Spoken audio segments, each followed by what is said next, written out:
Well, good morning, and we're here with Coherence Horsemanship Institute, and we're welcoming my friend and co-participant in a mastermind, Julie Robbins. And I would like to just share a little bit from her bio and then have her share what her program is all about, or at least a piece of that. So Julie is founder of the Horsemanship Academy and also a TEDx speaker. I'm honored to be in your presence. The Healing Power of Horses. She's also the author of the book, Ozzy and I, Our Journey to Choosing the Road Less Traveled. As a young adult, Julie learned about horses the hard way after acquiring her horse, Ozzy, who was aggressive, dangerous, and certainly not beginner-friendly. Many embarrassments and injuries followed, unfortunately. Fortunately, this horse led her on a journey to learn from some of the great natural horsemen, such as Dorrance, Hunt, Brannaman, and Pirelli, and many more. Through her journey with Ozzy and 30-plus years of experience, Julie made the decision to leave her amazing career as an architect and urban planner, imagine that, to share her passion in the equine world full-time. She created the Horsemanship Academy and is known for teaching people the importance of understanding the why of the horse, which empowers you to perform the what with the horse. And she currently offers her courses online and in person at a ranch in Aiken, South Carolina. Good morning and welcome. Thanks for having me. It's my pleasure. Absolutely. Well, and you're helping me to inspire people to question the status quo and to embrace a new era of understanding, learning, and collaboration. So here we are collaborating. Can you share? It's so. I'm sorry, I didn't mean to interrupt you. I just said so fun. I'm just excited. Oh, yay. So I would love for you to kind of expound a little bit more on the tipping point between going from an architect and urban planner, that's an amazing career, to this other amazing career that you've created, the Horsemanship Academy founder. Yes, the tipping point in hindsight was probably way more interesting than it was in front sight, but I was stuck at a desk and at the computer 50 hours a week. Oh. It was not what in my mind's eye I had imagined. And I really wanted horses. And the reason I ended up in a technical field was my father. Oh. I told him when I was in third grade, I wanted to be a horse trainer. And he said, there's no such thing as horse trainers, that the only people that have horses are rich. So you must get a career and a job where you will have money so you can have your horse. So, I followed my dad's advice and went into architecture, urban planning specifically, and, enjoyed all the process up to that. But once I was in my field, I just, I had bought my first horse, and actually it was given to me, but, I was paying the board bill and riding on the weekends and dreaming of anything but being stuck behind a computer. And it just, fortuitous things happened. I fell in love, and the man that I married was very generous and was like, well, if you just want to have a horse and not work, okay, why don't you try that for a while? And then I became very passionate about therapeutic riding. Oh. And that's where my first steps were. And then when we would get donated a horse that I couldn't retrain because I didn't know how, I began trying to get help doing that. And along in there, I gave away the horse that was given to me, bought my first horse, which is Ozzy, and his brother, Desi. And it was a train wreck. I mean, I look back and it was a train wreck. But it led you on a journey. It led me on a journey. I do say, I'm quite fortunate that my husband was financially supportive. I know not everybody has that happen for them. And I was able to pursue a dream, and 30 years later, I'm still going. As a fellow entrepreneur that you are, I would say every now and then I hear the little voice going, you might have to get a job. Going, no. Well, wait, I don't have time for that. I'm too busy doing something more important.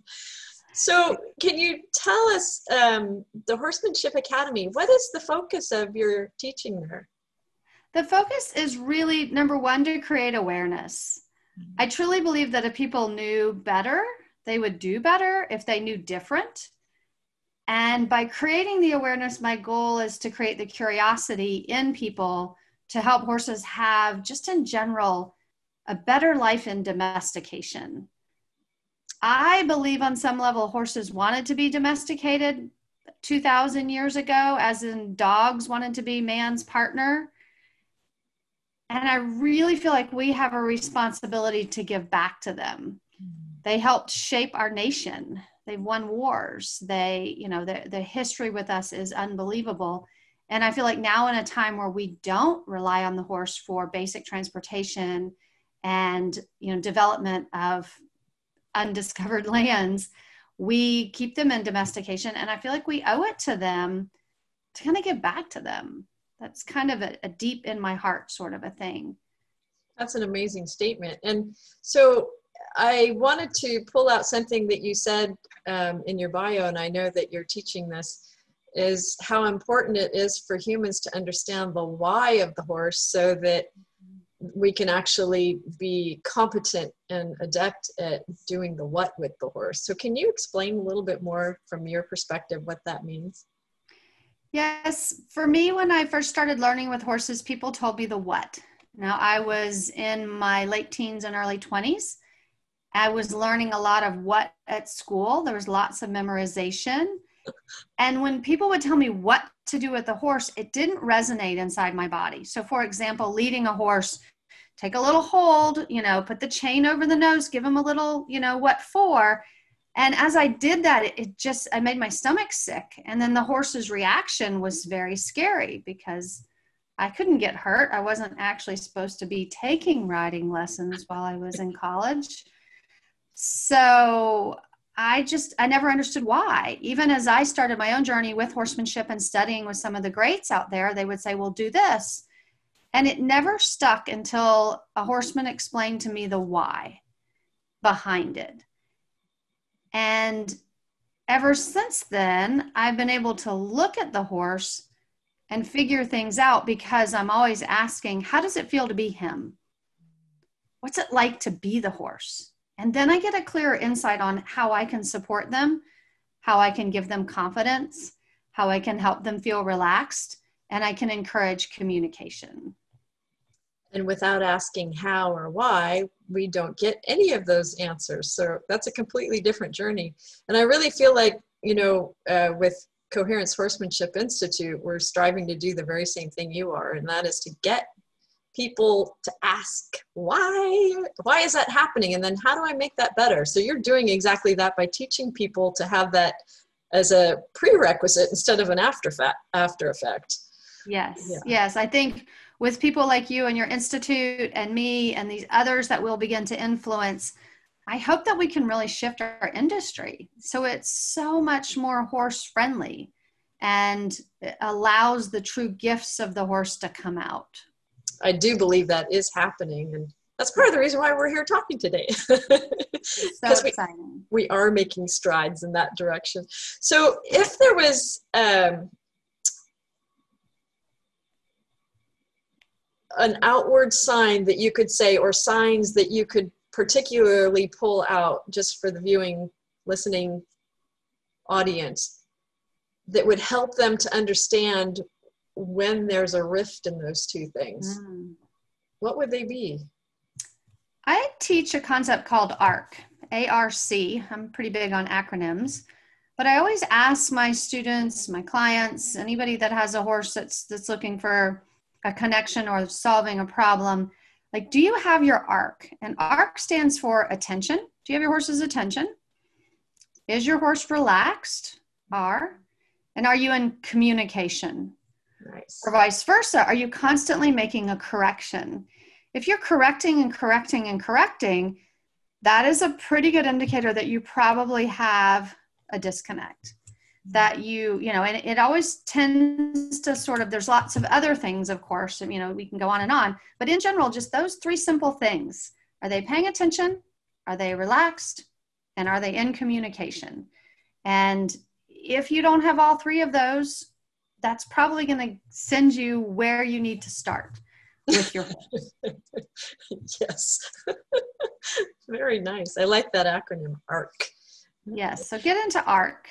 So can you share some of the whys that horses have that are different from humans? Absolutely. Horses, they need to move their feet to feel safe. Mm-hmm. Humans typically need to stay still, protect their heart space, have shelter in order to feel safe. The general hierarchy of needs, humans need food, shelter, and clothing. And then they need other humans. So we're social creatures as well. And most humans need a bit more egalitarian. They want things equal. In the horse world, they need to be able to move their feet. If they cannot move their feet, their fight instinct comes up. These are instinctual things that they need. And they are very social. They are not designed to survive alone. And through all the breeding we've done, we haven't been able to breed that out of them. Even in, the off-the-track thoroughbred, those horses are taken in, they're specifically bred, and at 1 year of age, they go to work. Yet they come out of racehorse training just longing for the comfort of another horse. And I think those really, to me, are the biggest fundamental differences in general, specifically between horses and humans. How our eyes perceive the world are very different. In the human world, eyes in the front of our eye, head, we're looking forward, we have peripheral. Horses, I get people to do this all the time. Take your hand, put it on the flat of your nose, and walk around for a while. This is how horses have to move.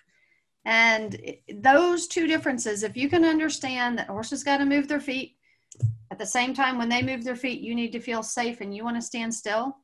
And then horses just see things very different. As if you're just going to pick one sense of the six senses, because horses have a sixth sense, it's the visual. And if there were a third thing, I would say sensory. Humans are so now in this day and age of technology and microwaves and everything can happen. You could get on a plane and be on the other side of the world. Horses, things haven't changed for them. So those are my sort of big ones that if I really think if people thought about that, they might see things a little different. And so outward expression of the horse as it's not communicating with the human's not being clear about what they're doing. What kinds of things do you see? Say that again for me. So as outward displays of behavior or action from the horse, because the human's not being clear. Right. So frustration. So, horses, the number one thing I see just in general is horses overwalking people. And so you could be leading a horse, you could go to put hay out. And what I see is that horses, they're space readers. They read body language. So one of the outward signs that I see that people a lot of times ignore is where that horse puts that human. How they come across, or if you're leading with a lead rope on, and that horse overwalks and starts to step across, a lot of people just kind of go, oh, okay, or they'll pull on the horse, or better yet, the horse will slow down, duck behind, and go on the other side, and then the human changes hands. And it's this, to me, what I see, I'm always looking for what happens before what happens. So a horse that's going to bolt away from me if I'm leading or riding will give me a lot of signs before that happens. The problem before I understood bolting was I didn't know what happened before what happened. And some people come to me with problem horses and they say, he bucked me off. It came out of nowhere. He bit me. It came out of nowhere. And I believe for that person, it came out of nowhere because they didn't have the sensory awareness.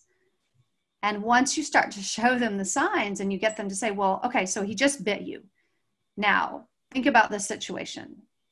What happened before he bit you? Well, what happened before that happened? Well, what happened before? And then people can really start to see there's these predictable patterns in horses that are really easy to read. So you're helping them to see those before the before happens signs. Yes. And then all of a sudden it's very clear that it didn't happen out of nowhere. Yeah. Yeah. We were not in the moment, or maybe we were locked in a moment and missed all of the stuff before that. And we're not, humans as humans today are so far away from some of our natural instincts. I like to tell people, like the weather. When I moved on this farm 20 years ago, we didn't have cell phones that had the weather app on it. You had a cell phone for emergency. I knew the weather. Yeah, I knew the weather pattern. I could see the clouds. And depending on the time of the year, I knew exactly what was going to happen. A shift of a wind meant there was a hurricane out there or a tropical storm. Cold front, the humidity would drop. I just, like other horse people, you're outside all the time and you start to pick up on it. And these days, a little change in the weather and I'm like, oh, I don't even look up. It's like, oh, the radar says storm's coming. My horses are out grazing. And then next thing you know, my horses trot up to the barn and then it pours. Of course, yes. And so I think, it's an awareness thing. And that's also the gift that the horses bring back to us. Absolutely. It's a great reminder every day too, when you're out there with them, that they do live in the moment. And we tend to be in the next 10 moments, or maybe a year from now, we're still racing to get there. So yeah, definitely. Bringing that awareness back home again. Very cool. So if there were 3 tips that you could share that would help people on their journey of understanding horse psychology, which is what you're really talking about, what would those tips be? 3 tips. I think the first tip would be consider your horse as a horse. Dig around a little bit in that and try to begin to understand what makes a horse a horse. They're not humans. They're not dogs. If you want a comparison, I'd say compare them to deer, because they're closest in their instinctual responses and their sensitivity to deer. The second piece of advice I would give people is get to know the horse you have, because all horses aren't the same. In horse personalities, there's the go horse and the no-go. That's just real simple to me. And most people are fearful of a horse that goes a lot, but really that's the horse that is honest, that is telling you how it feels. The one that doesn't go is actually more complex, because the question is, why doesn't he go? So understand what you have, and then it will be easier to work with your individual horse. And the third thing I would say is, I'd probably say read the book, The 4 Agreements. Oh, it's a great book. I have made an acronym for the 4 Agreements called iPad, because back when I read that book, iPads had just come out and I wanted one. But iPad just stands for be impeccable with your word. Do what you say and say what you do. Horses, they don't have the fake it in them. So if you're scared, tell your horse you're scared. You might want to do it with nobody watching. But be impeccable with your word. P, don't take it personal. If your horse does not come to you in the field and lower his head to put it in the halter, it probably doesn't have anything to do with you at that moment. 3 assumptions, don't make them. iPad, assumptions, don't make them. And D, do your best. And know that's going to change from day to day. And those are the governing principles to every relationship I create with a horse. And it's the governing principles that I have a relationship with myself as well. I try to extend that to myself. And work with horses, just know it's not easy. It's simple, but it's one of those things, probably like knitting. I don't knit, but people that knit are like, do, do, do, do, do, do, do, do. I'm certain if I tried, it would not look like that. So give yourself some room to try, give yourself forgiveness for making mistakes. Horses are the most generous creatures on the planet, and they will come back to you and give you another chance. Donkeys, mules, and zebras? Not so much. Don't start there. I think that would really be my 3 tips for people with horses that were looking for a more connected and more harmonious time with them. Nice. And I think those are very helpful. And to remember that it's progress, not perfection. Yeah, it's a conversation. You know, I'm in it for the long haul with my horses, even my clients' horses that come to me. Quick fixes aren't part of what I believe is possible. You know, I don't believe there is such a thing as a quick fix. Yeah. Not really. You can quick fix symptoms, but you can't quick fix a problem. Yeah. And if your horse is older, it's going to take longer, you know, that just based on experience, and, you know, it's just time. And we have quite a bit of that, actually. Mm-hmm. So I know that you're on the East Coast. Yes. And you have put much of your teaching online, so people can connect to your psychology course online. Is that correct? Yes. So we are, I've just been working the last 6 months on reconstruction of my online tools. thehorsemanshipacademy.com is the website. Okay. And you can go there. We always have our waiting room open, and in the waiting room you sign on and we drop off tidbits and tools and things to kind of whet your appetite. And our first course is called Between the Ears, and that is our foundational horse psychology class that we run several times a year. And you join in, and that's really where you get started with me on that course. And then after that, you have access to the AHA toolbox.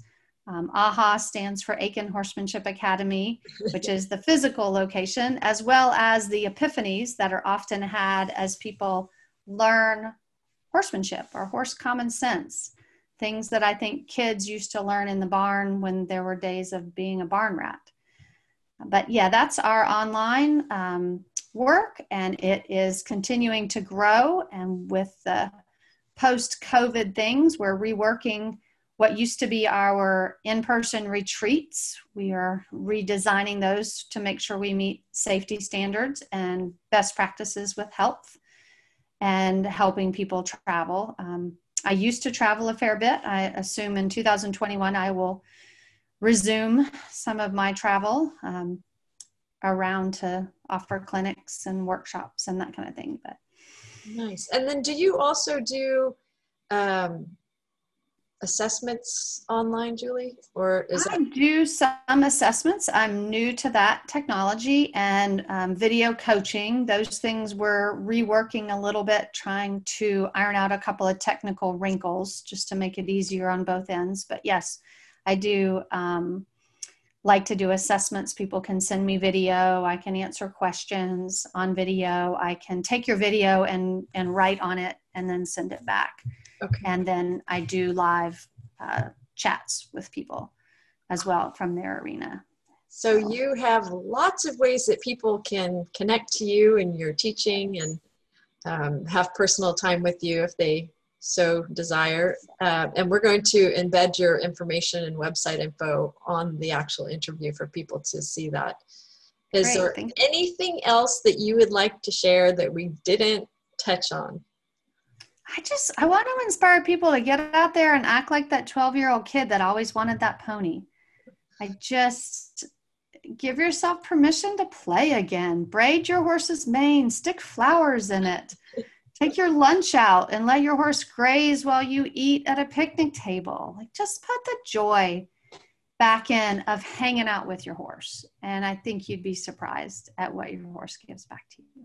Well said. Well, thank you, my friend, for taking time out of your, I know, very busy day to be here with us. And my pleasure. Thank you so much. This was great fun. Yay. Well, thank you. And we'll talk soon. Sounds great. Great. Have a great day. You too.